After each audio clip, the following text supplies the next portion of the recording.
So recently guys, I went down to the MIZUNO tour truck to get my new set of irons. Super excited to go and get these.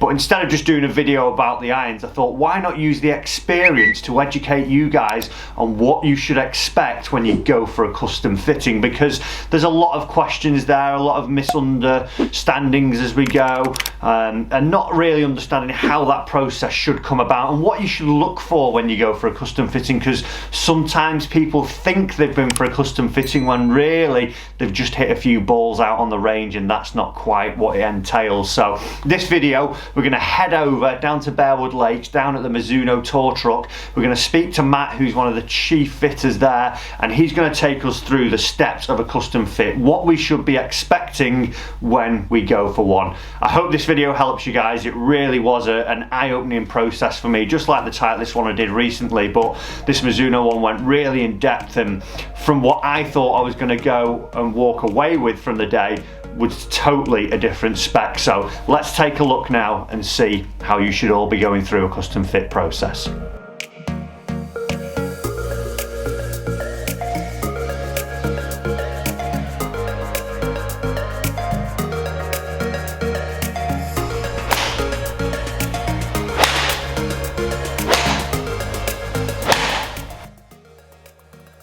Stage one, the first thing we do whenever we have any players down, regardless of ability or background, we always say, right, we'll do a warm-up, we'll just hit some shots with their current set.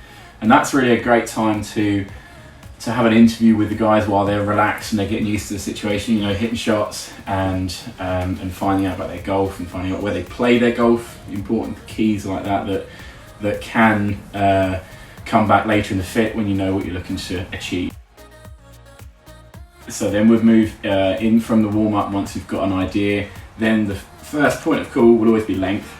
We'll always look at both static, as you are as females and gents, and then what you do dynamically. So a static reading is one thing, but then what goes on during the golf swing, the two kind of have to link. Yeah. Sometimes you might have a very tall gent, but with very short arms. The two, just because you're tall doesn't mean you necessarily might need longer, shorter. You need to kind of look at both the knuckles to floor, your static height, and then take that and then put that into the dynamic side of it later on, and just make sure that that we as people do then continue that into the golf swing. You don't do anything real funky during the move that might warrant something else. But yeah, we just kind of go with the static, do some measurements, and get an idea on a starting point of length. Is that going to impact anything massively during the fit, getting the right length? Yeah, length directly corresponds to strike. So centres of strike through a fit is key, and length is the main priority there. It's trying to find the right length that is manageable and is finding the centre of the face the most. Once you've got a good idea of what they've currently got, their good shots, their bad shots, what is their kind of spectrum of shots, then we'd move into the DNA system. Yeah, so with every fit, again, regardless of ability or what you're trying to achieve, is you want everything to be quite quick. You want everything to be nice and visual but easy step by step, so that you're not tired. You're not hitting too many shots. You can spend as much time as possible in the new stuff, seeing if we can find extra benefits. So yeah, we'd move into the DNA, we'd go ahead and hit 3 shots with that, and then spend a bit of time talking, discussing what's coming out, and then we'd move into trying. The newest edition of the Shaft Optimizer world. What this is going to do is not worried about strike, it's not worried about ball flight. The fact that you're hitting a shot, it merely just knocks the sensor, and it kind of then brings up all the information that we want. So it's going to monitor what's going on in your move, your change of direction, how much you're stressing the shaft on the way down, kind of that important bit of your move that will ultimately hit the golf shot. So we could do it by eye, and we could hit 100 shots, or we'll just hit 3 with this. It's going to bring up the information straight away. 3 shots, that's all it takes. 3 shots, yeah, we're going to hit 3 shots of that, and then we'll decipher the information. We'll kind of show you what that's bringing up, show you how consistent it is. It is only 3 shots, but it's bringing up everything nice and consistently. So we'll kind of go through all the information that's bringing up, why it's bringing it up, and then ultimately what we're going to end up with that will improve your golf shots. Yeah, and that's available at every Mizuno fitting Every outlet. fitting centre, yeah, has one of these. Yeah. Yes, you don't just have to come here to get that. No, everyone that has a Mizuno fitting cart will have one of these. Perfect.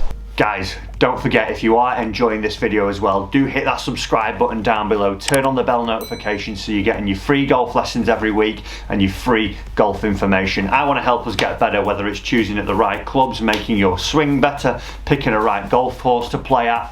It's all coming from the channel here, so hit that subscribe button and let's carry on with the video. DNA is a great tool for us. We don't rely on it, but it's our go-to to kind of get as much information as we can from each person. So it's going to bring out 5 keys which we'll use straight away, and then the 6th part we'll come to later in the fit, with being lie angle.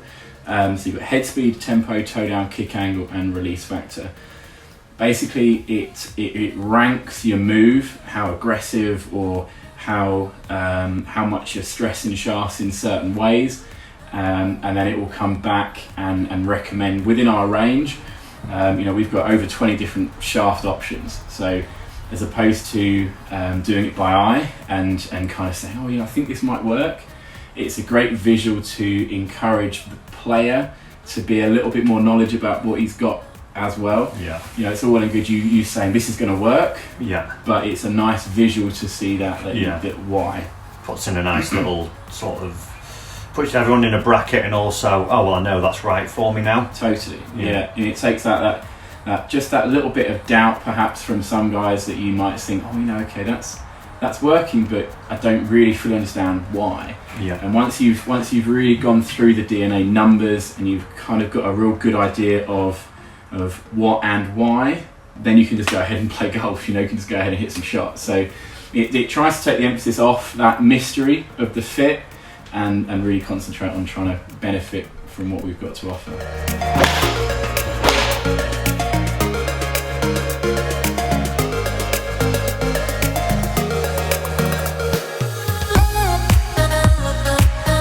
So once we've found out the kind of the 3 shafts of the recommendation, then it's time to go to work really, and you should in theory have got to this point fairly quickly, and that's again quite a unique thing that we can go from the warm-up side of things and get you hitting your current stuff, and then really get to this point now as fast as we can, because we don't want to be tired, you don't want to be hitting loads of shots.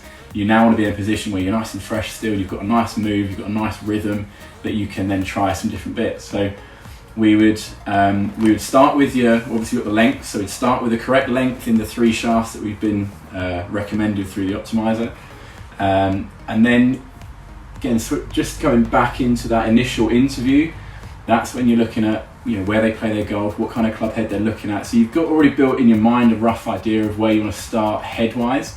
But again, it's a discussion, it's always a discussion between player and fitter, and making sure that what I'm thinking about putting into the player suits their eye or their mind as much as it does me, because you might be a great ball striker and you might really enjoy the blade, but you really want a load of forgiveness, and that's something that only you can tell and only we can get through just chatting away and discussing. So yeah, continuous discussion, and then just trying different things with different heads, and then just seeing, using TrackMan and using the ball flight as a key indicator of which one's working best. Gapping is very important, and especially if you're going to split the sets, that's the other thing, especially if you are going to look at, because everything's going to be fit from the 7 iron, so it's just something to keep your eye on. The beauty we have with all our sets is they do flow very nicely. So for instance, if you did want to split the set, it shouldn't need too much calculation, because we don't really have anything that is very distance inspired as such, so it's all fairly precision. A lot of the Forge range in particular are very honest in their gaps, so you shouldn't have to calculate too much, but it's just something that you'll have at the back of your mind.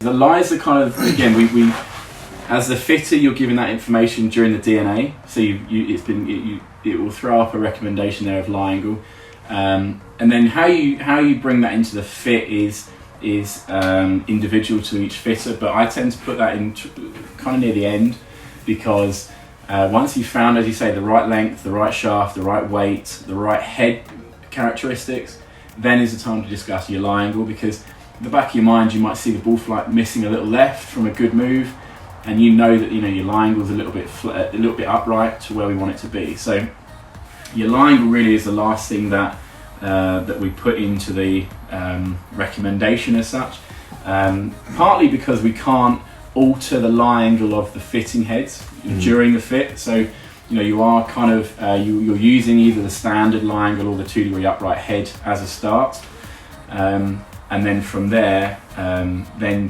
you'd give the information on lie angle and then explain how that's going to benefit ball flight again. So a great explanation there from Matt about those stages of the custom fit that we go through when deciding on the new irons, whether it's getting the right head shape, the right shaft. And for me, the DNA swing fitter that Mizuno used was so interesting to find out what actually you need and how your downswing and how you're loading the club in the downswing actually can help you choose the correct shaft. Because like I said at the start of the video, I went in my mind not thinking that I would choose the shaft that I've ended up with, and also I wouldn't have got the head that I ended up with. I had a perception that because of where my golf swing was, I needed something slightly different, which was actually probably the wrong end of the spectrum. So it is so interesting to see that just something that's so simple, just a few swings like that, can make such a huge difference. I've got the irons now, I've got one of them here, but stay tuned for the next video that's going to be coming out very soon to see my full bag setup. Remember guys, hit that subscribe button so you don't miss that video, and share this video around as well. If you are going for a custom fit, these are sort of things that you should be looking for when you do it. I hope you like the video, stay tuned, and I'll see you very soon.